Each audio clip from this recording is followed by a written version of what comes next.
اعوذ باللہ من الشیطان الرجیم بسم اللہ الرحمن الرحیم۔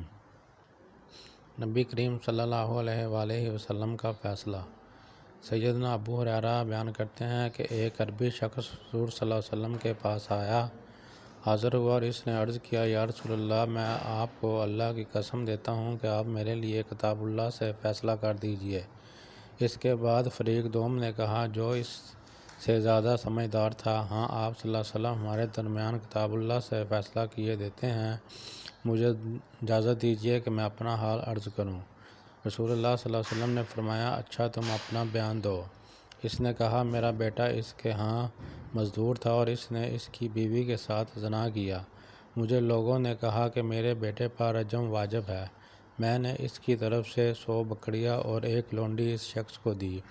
پھر میں نے اہل علم سے پوچھا تو انہوں نے مجھے کہا کہ میرے بیٹے پر 100 کوڑے اور 1 سال کی جلا وطنی واجب ہے، لیکن اس کی بیوی پر رجم واجب ہے۔ تو رسول اللہ صلی اللہ علیہ وسلم نے فرمایا، اس ذات کی قسم جس کے ہاتھ میں میری جان ہے، میں تم دونوں کے درمیان کتاب اللہ سے فیصلہ کیے دیتا ہوں، لونڈی اور بکریاں تجھے واپس ملیں گی، تیرے بیٹے پر 100 درے اور 1 سال کی جلا وطنی واجب ہے۔